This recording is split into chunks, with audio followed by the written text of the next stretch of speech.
الحمد للہ رب العالمین والصلاة والسلام علی خاتم النبیین اما بعد فاعوذ باللہ من الشیطان الرجیم بسم اللہ الرحمن الرحیم۔ حضرت آدم علیہ السلام کے بارے میں دلچسپ معلومات۔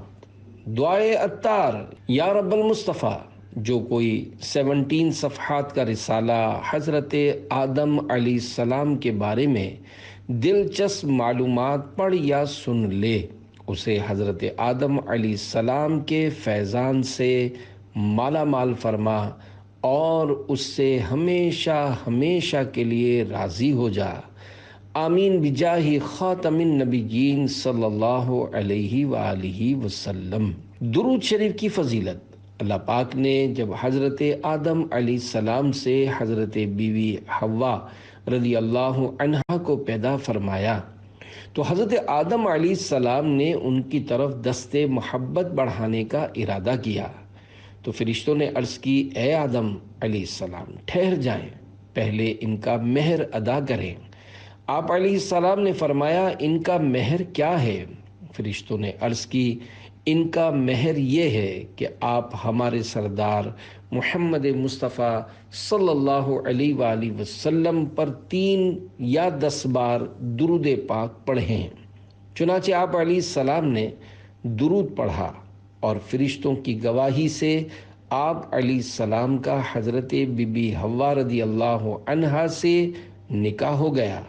اس سے معلوم ہوا کہ نبی کریم صلی اللہ تعالی علیہ وآلہ وسلم ہر موجود چیز کے لیے وسیلہ ہیں، یہاں تک کہ اپنے والد حضرت آدم علیہ السلام کا بھی وسیلہ ہیں۔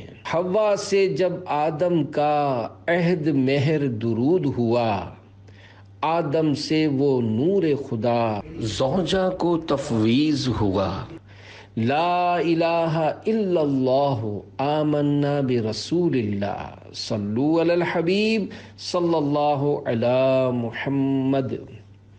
سب سے پہلے انسان اور پہلے رسول۔ پیارے پیارے اسلامی بھائیوں، اللہ کریم نے زمین و آسمان بنانے سے پہلے فرشتوں کو پیدا فرمایا، پھر جنات کو آگ کے شعلے سے پیدا کیا گیا اور ان کے بعد انسان کو پیدا کیا گیا۔ سب سے پہلے انسان اللہ پاک کے پیارے پیارے نبی حضرت آدم علیہ السلام ہیں اور آپ پہلے رسول بھی ہیں جو شریعت لے کر اپنی اولاد کی جانب بھیجے گئے۔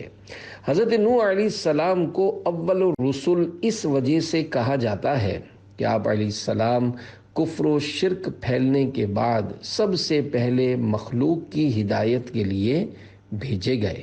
حضرت آدم علیہ السلام پہلے خلیفۃ اللہ بھی ہیں، جیسا کہ پارہ 1 سورۃ البقرہ آیت نمبر 30 میں ارشاد ہوتا ہے، وَإِذْ قَالَ رَبُّكَ لِلْمَلَائِكَةِ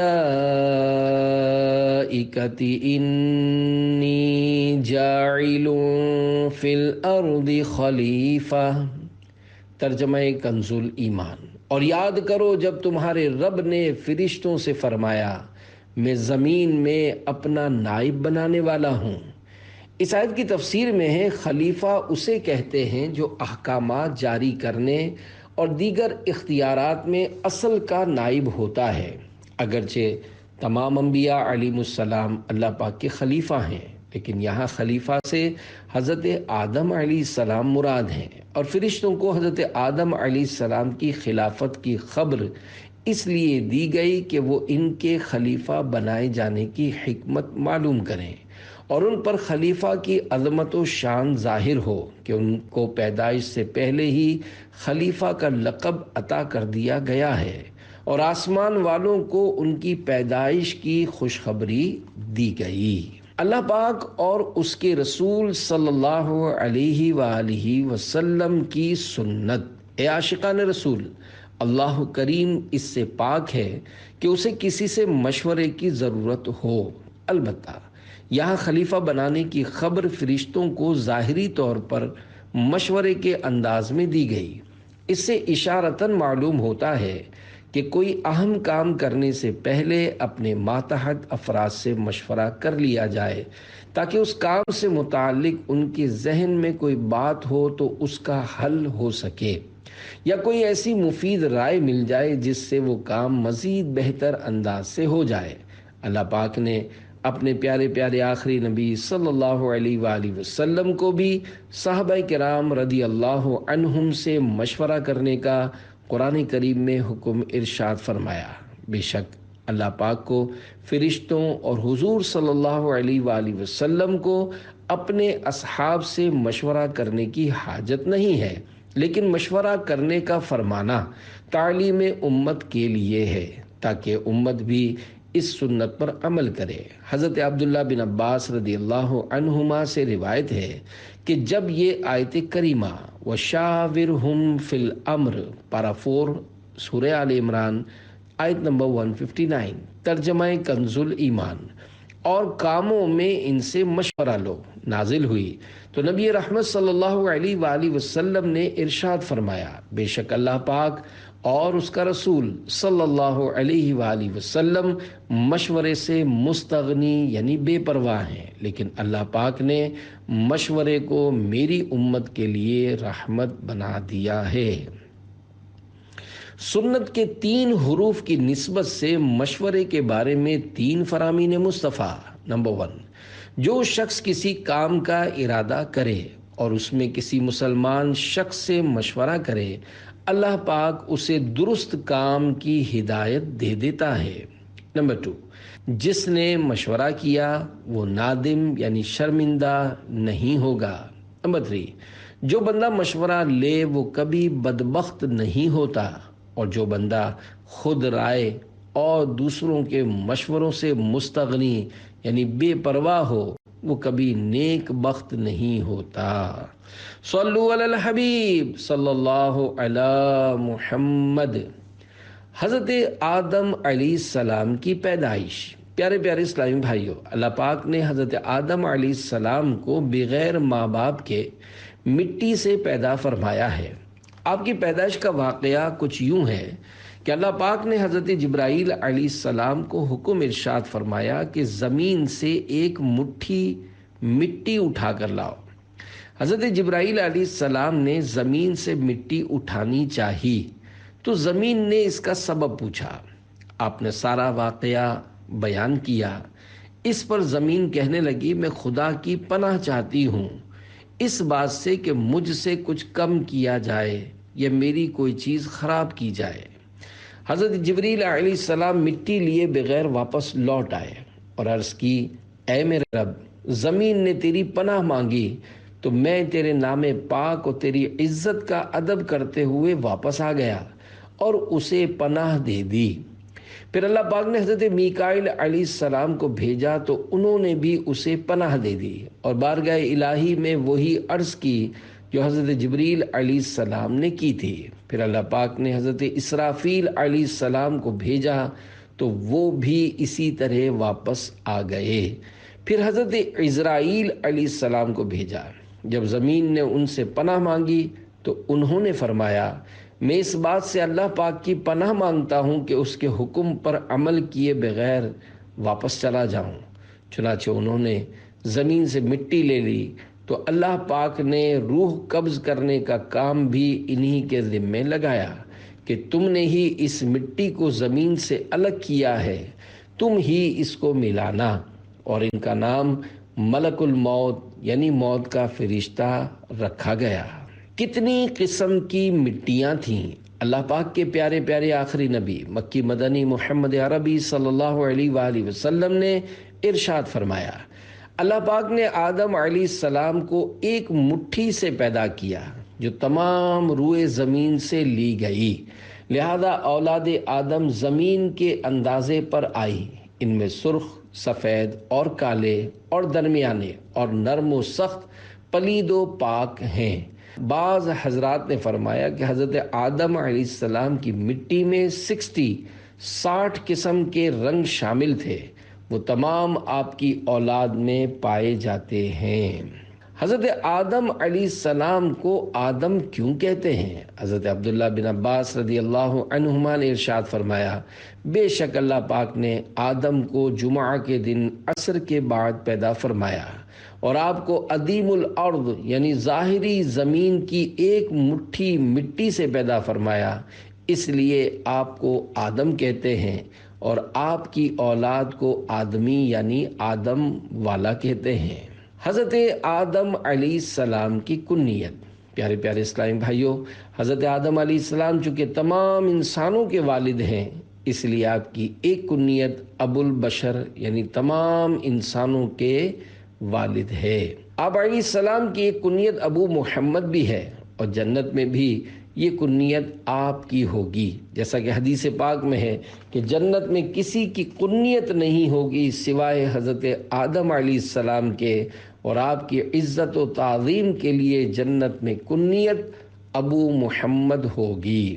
زمین میں چشمے کیسے جاری ہوئے؟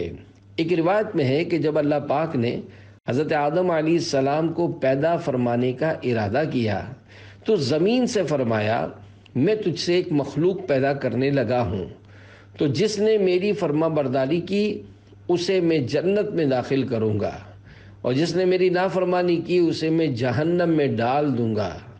تو زمین نے عرض کیا، اے میرے رب، کیا تو مجھ سے ایسی مخلوق کو پیدا فرمائے گا جو جہنم میں جائے گی؟ تو اللہ پاک نے ارشاد فرمایا، ہاں، اس پر زمین اس قدر روئی کہ چشمے جاری ہو گئے، اور یہ قیامت تک جاری رہیں گے۔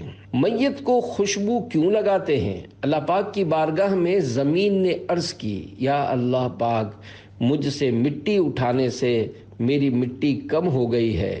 اللہ پاک نے ارشاد فرمایا، گھبراؤ مت، جب کوئی انسان تجھ میں واپس آئے گا تو پہلے سے زیادہ حسین و خوشبودار ہوگا۔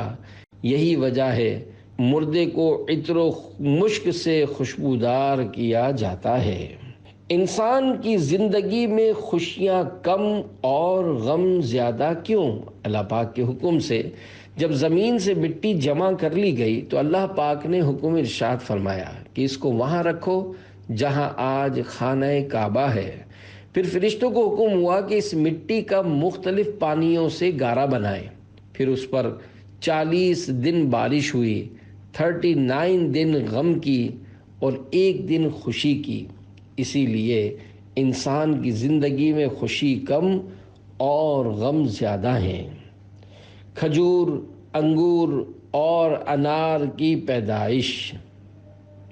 حضرت آدم علیہ السلام کا مبارک خمیر جس مٹی سے تیار ہوا، اس سے بچ جانے والی مٹی شریف سے کھجور کا درخت بنایا گیا، جیسا کہ مسلمانوں کے چوتھے خلیفہ حضرت مولا علی شیر خدا رضی اللہ عنہ بیان کرتے ہیں کہ حضور صلی اللہ علیہ وآلہ وسلم نے ارشاد فرمایا، کھجور کا احترام کرو، کیونکہ یہ تمہارے والد حضرت آدم علیہ السلام کی بچی ہوئی مٹی سے پیدا کی گئی ہے۔ اور ایک روایت میں ہے کہ کھجور، انار اور انگور کو حضرت آدم علیہ السلام کی بچی ہوئی مٹی سے پیدا کیا گیا ہے۔ حضرت آدم علیہ السلام کی مبارک صورت۔ پیارے پیارے اسلامی بھائیوں، جب حضرت آدم علیہ السلام کے مبارک وجود کے لیے گارا بنا لیا گیا تو اسے ہواؤں کے ذریعے اتنا خشک کیا گیا کہ وہ بجنے والی مٹی کی طرح ہو گیا، جیسے ٹھیکری۔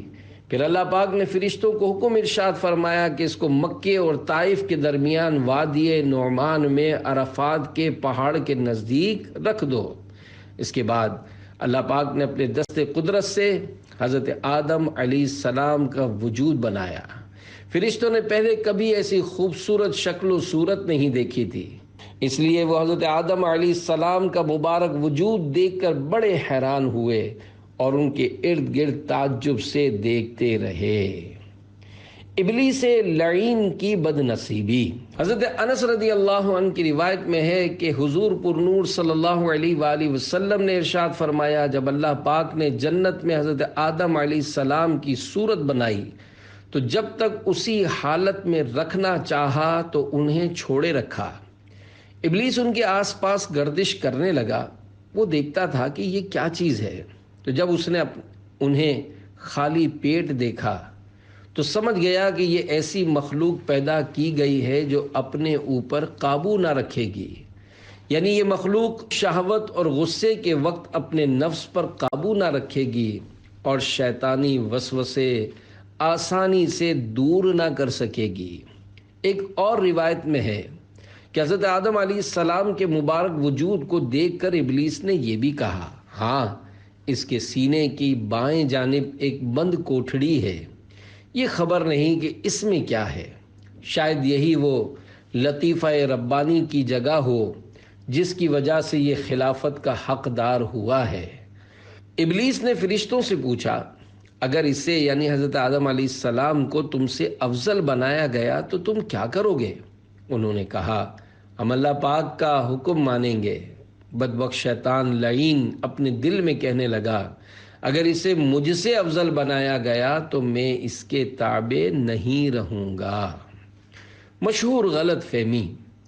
بعض لوگ کہتے ہیں کہ حضرت آدم علیہ السلام کے مبارک جسم میں روح ڈالنے سے پہلے شیطان نے ان پر معاذ اللہ تھوکا تھا اور اس تھوک سے کتا پیدا ہوا۔ اس واقعے کے بارے میں حضرت مفتی وقار الدین رحمت اللہ علیہ فرماتے ہیں، کتا بننے کی یہ روایت بے بنیاد اور لغو یعنی فضول ہے، صحیح روایت میں اس کا کوئی تذکرہ نہیں ملتا۔ کتے کی اولاد آدم سے محبت کی وجہ۔ حضرت امام حکیم ترمذی رحمت اللہ علیہ فرماتے ہیں، اللہ پاک نے جب حضرت آدم علیہ السلام کو زمین پر بھیجا تو شیطان نے درندوں کو آپ علیہ السلام کے خلاف بھڑکا دیا، جس کے نتیجے میں کتے نے سب سے پہلے آپ پر حملہ کیا۔ اتنے میں حضرت جبرائیل علیہ السلام اترے اور عرض کی، اپنا ہاتھ اس پر رکھیں۔ حضرت آدم علیہ السلام نے ایسا کیا تو کتا سکون میں آ گیا، مانوس ہو گیا اور آپ کی حفاظت کرنے لگا۔ کتے کی طبیعت میں قیامت تک کے لیے اولاد آدم کی محبت رکھ دی گئی۔ جمعہ کو جمعہ کہنے کی وجہ۔ پیارے پیارے اسلامی بھائیوں، جمعہ کے معنی ہے مجتمع ہونا، مکمل ہونا۔ جمعہ کو جمعہ اسی لیے کہتے ہیں کہ اس دن میں حضرت آدم علیہ السلام کے جسم شریف کی تکمیل ہوئی۔ فرمان آخری نبی صلی اللہ علیہ وآلہ وسلم، بہترین دن جس میں سورج نکلے وہ جمعہ کا دن ہے۔ اسی دن حضرت آدم علیہ السلام کو پیدا کیا گیا، اسی دن انہیں جنت سے زمین پر اتارا گیا، اسی دن ان کی توبہ قبول فرمائی گئی، اسی دن ان کی وفات ہوئی اور اسی دن قیامت قائم ہوگی۔ یہاں حضرت آدم علیہ السلام کی پیدائش سے مراد یا تو ان کے جسم شریف کی تکمیل ہے یا جسم شریف میں روح پھونکنا مراد ہے، کیونکہ حضرت آدم علیہ السلام کے جسم کی ساخت تو بہت عرصہ تک ہوتی رہی، ہر قسم کی مٹی پانی کا جمع فرمانا، پھر اس کا خمیر کرنا، پھر اعضائے ظاہری باطنی کا بنانا، پھر بہت روز تک سکھانا، اس میں بہت دن لگے۔ یہ ایک دن اور ایک ساعت میں نہیں ہوا۔ دوشنبہ مصطفیٰ کا جمعہ آدم سے بہتر ہے، سکھانا کیا لحاظ حیثیت خو تعامل کو۔ الفاظ معنی۔ دوشنبہ پیر شریف کا دن، خو تعامل سوچنے کی عادت۔ شرح کلام رضا۔ میرے آقا اعلی حضرت بڑی پیاری بات فرما رہے ہیں کہ اللہ پاک کے پیارے پیارے آخری نبی مکی مدنی محمد عربی صلی اللہ علیہ وآلہ وسلم ہی کی وجہ سے ساری کائنات کو پیدا کیا گیا۔ آپ نہ ہوتے تو کچھ نہ ہوتا، لہذا آپ صلی اللہ علیہ وآلہ وسلم کا یوم ولادت پیر شریف کا دن حضرت آدم علیہ السلام کے یوم ولادت جمعہ کے دن سے افضل ہے۔ سوچ و بچار کی عادت کو یہ سمجھانا مشکل نہیں ہے، کیونکہ آپ صلی اللہ علیہ وآلہ وسلم تو حضرت آدم علیہ السلام کے بھی آقا اور سارے نبیوں کے سردار شہنشاہ ابرار ہیں۔ صلو علی الحبیب صلی اللہ علی محمد۔ انسان کے جسم سے روح نکلتے وقت تکلیف کیوں ہوتی ہے؟ اللہ پاک نے جب روح کو حضرت آدم علیہ السلام کے جسم میں داخل ہونے کا حکم ارشاد فرمایا تو روح نے عرض کیا، یا اللہ پاک، یہ جگہ نہایت گہری اور اندھیری ہے، 3 بار حکم الہی ہوا اور تینوں بار روح نے یہی عرض کی تو اللہ پاک نے فرمایا نہ چاہتے ہوئے داخل ہو رہی ہے تو پھر نکلنے میں بھی سخت تکلیف ہوگی۔ یہی وجہ ہے کہ جب انسان کے جسم سے روح نکلتی ہے تو سخت تکلیف ہوتی ہے۔ تفسیر نعیمی میں ہے، بعض روایات میں ہے، تب نور مصطفیٰ صلی اللہ علیہ وآلہ وسلم سے وہ مبارک قالب یعنی وجود جگمگا دیا گیا، یعنی وہ نور پیشانی آدم علیہ السلام میں امانت رکھا گیا۔ اب روح آہستہ آہستہ داخل ہونے لگی۔ سب سے پہلے چھینک کس کو آئی؟ سب سے پہلے روح سر مبارک میں داخل ہوئی تو حضرت آدم علیہ السلام کو چھینک آئی۔ اللہ پاک نے آپ کے دل میں الحمدللہ کہنے کا الہام فرمایا تو آپ نے الحمدللہ پڑھا۔ اس پر خود اللہ کریم نے یرحمک اللہ فرمایا۔ اب بھی چھینکنے والے کو الحمدللہ کہنا چاہیے اور سننے والے پر واجب ہے کہ فوراً یرحمک اللہ کہے۔ خزانہ العرفان صفحہ 3 پر تحتاوی کے حوالے سے چھینک آنے پر حمد الہی کو سنت مؤکدہ لکھا ہے۔ جب روح کمر شریف تک پہنچی تو آپ علیہ السلام نے اٹھنا چاہا مگر نیچے تشریف لے آئے کیونکہ نیچے کے حصے تک ابھی روح نہیں پہنچی تھی۔ جب تمام جسم میں روح پہنچ گئی تو اللہ پاک نے آپ کو ارشاد فرمایا اے آدم میں کون ہوں؟ حضرت آدم علیہ السلام نے عرض کیا تو اللہ ہے، تیرے سوا کوئی عبادت کے لائق نہیں۔ اللہ پاک نے ارشاد فرمایا تم نے صحیح کہا۔ ترمذی شریف میں ہے کہ اللہ پاک نے آپ کو ارشاد فرمایا اے آدم فرشتوں کی اس بیٹھی ہوئی جماعت کے پاس جاؤ اور کہو السلام علیکم۔ چنانچہ انہوں نے السلام علیکم کہا تو فرشتوں نے جواب دیا علیک السلام ورحمۃ اللہ۔ پھر آپ علیہ السلام اللہ پاک کی بارگاہ میں واپس حاضر ہوئے تو اللہ پاک نے ارشاد فرمایا یہ تمہارا اور تمہاری اولاد کا آپس میں سلام ہے۔ سلام کی برکتیں۔ پیارے پیارے اسلامی بھائیوں، اس واقعے سے یہ بھی پتہ چلا کہ سلام کرنا بہت پرانی سنت ہے۔ فیضان سلام عام کریں اور خوب رحمت خداوندی سے حصہ پائیں۔ الحمدللہ عاشقان رسول کی دینی تحریک دعوت اسلامی سنتیں عام کرتی اور گھر گھر سنت کا پیغام پہنچاتی ہے۔ 72 نیک اعمال کے رسالے میں نیک عمل نمبر 30 ہے۔ کیا آج آپ نے گھر، دفتر، بس، ٹرین وغیرہ میں آتے جاتے اور گلیوں سے گزرتے ہوئے راہ میں کھڑے یا بیٹھے مسلمانوں کو سلام کیا؟ شاہ ایسا جذبہ پاؤں کہ میں خوب سیکھ جاؤں، تیری سنتیں سکھانا مدنی مدینے والے۔ صلو علی الحبیب صلی اللہ علی محمد۔ آنکھ، کان اور ناک میں قدرت کے کرشمے۔ عظیم تابعی بزرگ اہل بیت اطہار کے روشن چراغ حضرت امام جعفر صادق رحمۃ اللہ علیہ اپنے دادا حضرت امام زین العابدین رضی اللہ عنہ سے روایت کرتے ہیں کہ حضور صلی اللہ علیہ وآلہ وسلم نے ارشاد فرمایا اللہ پاک نے اپنے فضل و کرم سے ابن آدم یعنی انسان کی آنکھوں میں نمکینی رکھی کیونکہ یہ دونوں چربی کے ٹکڑے ہیں، اگر ایسا نہ ہوتا تو یہ پگھل جاتے۔ اللہ پاک نے ابن آدم پر مہربانی کرتے ہوئے اس کے کانوں میں کڑواہٹ رکھی جو کیڑے مکوڑوں کے لیے رکاوٹ ہے، کیونکہ اگر کوئی کیڑا کان میں داخل ہو جائے تو دماغ تک پہنچ جائے، لیکن جب کڑواہٹ چکھتا ہے تو نکل بھاگتا ہے۔ اللہ پاک نے اپنی رحمت سے ابن آدم کے ناک کے سوراخوں میں حرارت یعنی گرمائش رکھی جس سے وہ بو سونگھتا ہے، اگر یہ نہ ہو تو دماغ بدبودار ہو جائے۔ اللہ پاک نے ابن آدم پر فضل و احسان کرتے ہوئے اس کے ہونٹوں میں مٹھاس رکھی جس کے ذریعے وہ ذائقہ چکھتا ہے اور لوگ اس کی گفتگو کی مٹھاس سے لطف اندوز ہوتے ہیں۔ کون فرما برداری کرتا ہے؟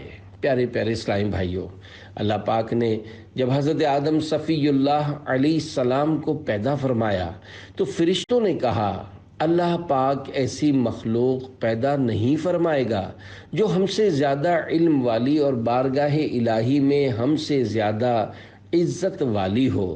فرشتے حضرت آدم علیہ السلام کے ذریعے آزمائے گئے۔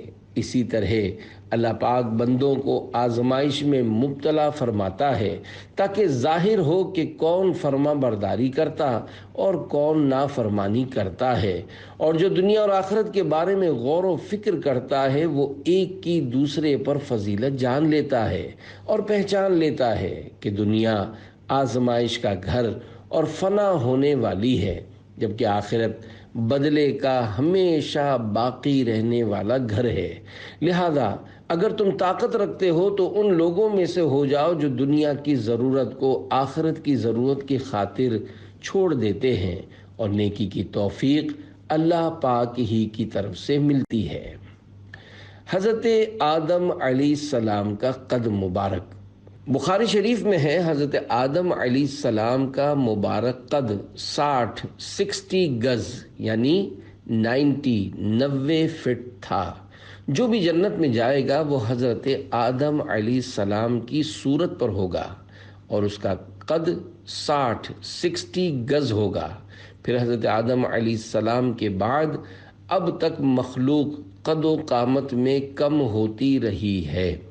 حضرت مفتی احمد یار خان نعیمی رحمۃ اللہ علیہ اس حدیث پاک کی شرح میں لکھتے ہیں، جنت میں صرف انسان ہی جائیں گے، جانور یا جنات نہ جائیں گے، اور تمام جنتی انسان آدم علیہ السلام کی طرح حسین و جمیل تندرست ہوں گے، کوئی بد شکل یا بیمار نہ ہوگا، اور سب کا قد 60 ہاتھ ہوگا، کوئی اس سے کم یا زیادہ نہ ہوگا۔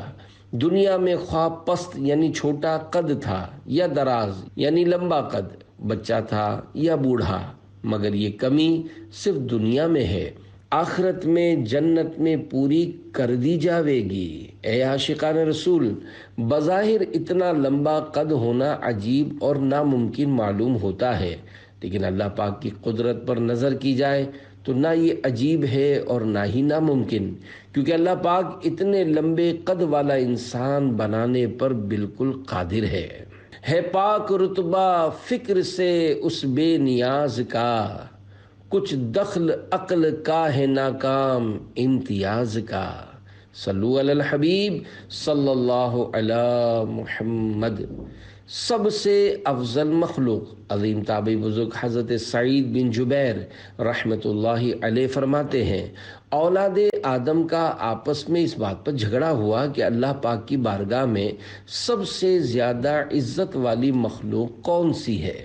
بعض نے کہا حضرت آدم علیہ السلام، کیونکہ اللہ پاک نے انہیں اپنے دست قدرت سے پیدا فرمایا، فرشتوں کو ان کے سامنے سجدہ کروایا۔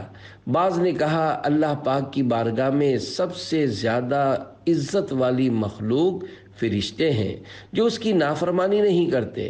دوسروں نے کہا ہمارے اور تمہارے درمیان اس بات میں حضرت آدم علیہ السلام فیصلہ کریں گے۔ پھر انہوں نے حضرت آدم علیہ السلام کی خدمت میں حاضر ہو کر اس بات کا سوال کیا تو آپ نے ارشاد فرمایا، میرا بیٹا محمد صلی اللہ علیہ وآلہ وسلم مخلوق میں سب سے افضل ہیں۔ اللہ پاک نے جب میرے اندر روح پھونکی اور روح میرے قدموں تک پہنچ گئی تو میں اطمینان کے ساتھ بیٹھ گیا، پھر میرے لیے عرش کی بجلی چمکی اور میں نے عرش پر نظر کی تو اس پر محمد الرسول اللہ لکھا ہوا تھا۔ لہذا اللہ پاک کے نزدیک لوگوں میں سب سے افضل حضور صلی اللہ علیہ وآلہ وسلم کی مبارک ذات ہے۔ ظاہر میں میرے پھول، حقیقت میں میرے نخل، اس گل کی یاد میں یہ صدا بل بشر کی ہے۔ الفاظ معنی، گل یعنی پھول، صدا یعنی آواز، ابو البشر تمام انسانوں کے والد حضرت آدم علیہ السلام۔ شرح کلام رضا، حضرت آدم علیہ السلام ہمارے پیارے پیارے آخری نبی صلی اللہ علیہ وآلہ وسلم کو اس طرح یاد فرمایا کرتے تھے، یا ابنی صورتوں و معنن ابی، یعنی اے میرے بیٹے آپ صورت میں میرے بیٹے ہیں لیکن حقیقت میں آپ میرے والد ہیں، کیونکہ اگر آپ نہ ہوتے تو میں بھی نہ ہوتا بلکہ کچھ بھی نہ ہوتا۔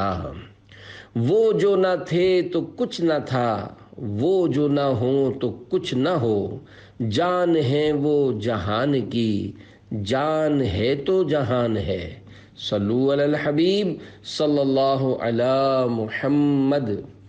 جنتی اور جہنمی اللہ پاک کی عطا سے غیب کی خبریں بتانے والے پیارے پیارے آقا صلی اللہ علیہ وآلہ وسلم نے ارشاد فرمایا، اللہ پاک نے حضرت آدم علیہ السلام کو پیدا فرمایا، پھر ان کی پیٹھ پر اپنا سیدھا ہاتھ پھیرا تو اس سے ان کی اولاد نکلی۔ اللہ پاک نے فرمایا میں نے انہیں جنت کے لیے پیدا فرمایا ہے، یہ جنتیوں والے کام کریں گے۔ پھر دوبارہ ان کی پشت پر ہاتھ پھیرا تو اس سے اولاد نکلی۔ پھر فرمایا میں نے انہیں جہنم کے لیے پیدا کیا ہے، یہ لوگ دوزخیوں والے کام کریں گے۔ حضرت مفتی احمد یار خان رحمۃ اللہ علیہ حدیث کے اس حصے حضرت آدم علیہ السلام کی پیٹھ پر سیدھا ہاتھ پھیرا کے بارے میں فرماتے ہیں، یہ عبارت متشابہات میں سے ہے، یعنی ان کی پشت مبارک پر توجہ قدرت فرمائی، ورنہ رب ہاتھ کے ظاہری معنی اور داہنے بائیں سے پاک ہے۔ نطفہ مرد کی پیٹھ میں رہتا ہے، اس لیے توجہ پشت پر فرمائی گئی۔ حضرت داؤد علیہ السلام کا حسن ایک اور روایت میں ہے، جب اللہ پاک نے حضرت آدم علیہ السلام کو پیدا فرمایا اور ان کی پیٹھ پر ہاتھ پھیرا تو ان کی پشت سے تا قیامت ان کی اولاد کی روحیں نکلیں جنہیں اللہ پاک پیدا فرمانے والا ہے، اور ان میں سے ہر انسان کی 2 آنکھوں کے درمیان نور کی چمک دی۔ پھر انہیں حضرت آدم علیہ السلام پر پیش فرمایا۔ وہ بولے اے رب یہ کون ہے؟ فرمایا تمہاری اولاد۔ ان میں ایک شخص کو دیکھا تو اس کی آنکھوں کے درمیان کی چمک پسند آئی۔ آپ نے عرض کیا اے رب یہ کون ہے؟ فرمایا داؤد علیہ السلام۔ عرض کیا اے رب ان کی عمر کتنی مقرر فرمائی ہے؟ اللہ پاک نے ارشاد فرمایا 60 سال۔ آپ نے عرض کیا مولا میری عمر میں سے 40 سال انہیں بڑھا دے۔ کیا انسان پہلے بندر تھا؟ بانی دعوت اسلامی شیخ طریقت امیر اہل سنت حضرت علامہ مولانا محمد الیاس عطار قادری رضوی ضیائی دامت برکاتہم العالیہ ارشاد فرماتے ہیں، کافی پرانی بات ہے کہ میرا کسی دنیاوی پڑھے لکھے سے واسطہ پڑا، باتوں ہی باتوں میں نہ جانے اسے کیا سوجھی کہ تخلیق انسانی کے بارے میں بات کرنے لگا کہ قرآن پاک انسان کی پیدائش کے بارے میں کہتا ہے کہ حضرت آدم صفی اللہ علیہ السلام سے انسان پیدا ہوا اور انہی سے انسان کی نسل چلی، جبکہ ڈارون کہتا ہے کہ انسان بندر سے وجود میں آیا۔ اس کے بعد اس نے یہ بکا کہ ڈارون کی بات کچھ سمجھ آتی ہے۔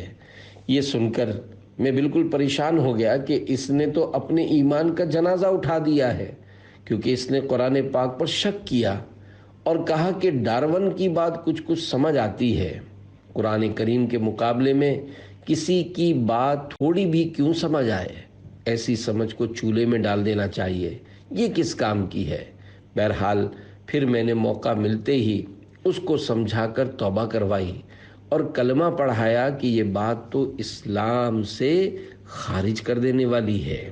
تخلیق انسانی کے حوالے سے درست اور اسلامی عقیدہ، مسلمانوں کا عقیدہ ہے کہ انسانوں کی ابتدا حضرت آدم علیہ السلام سے ہوئی، اور اسی لیے آپ علیہ السلام کو ابو البشر یعنی انسانوں کا باپ کہا جاتا ہے، اور حضرت آدم علیہ السلام سے انسانیت کی ابتدا ہونا بڑی قوی یعنی مضبوط دلیل سے ثابت ہے۔ مثلا دنیا کی مردم شماری سے پتہ چلتا ہے کہ آج سے 100 سال پہلے دنیا میں انسانوں کی تعداد آج سے بہت کم تھی، اور اس سے 100 برس پہلے اور بھی کم۔ تو اس طرح ماضی کی طرف چلتے چلتے اس کمی کی انتہا ایک ذات قرار پائے گی، اور وہ ذات حضرت آدم علیہ السلام ہے۔ یا یوں کہیے کہ قبیلوں کی کثیر تعداد ایک شخص پر جا کر ختم ہو جاتی ہے۔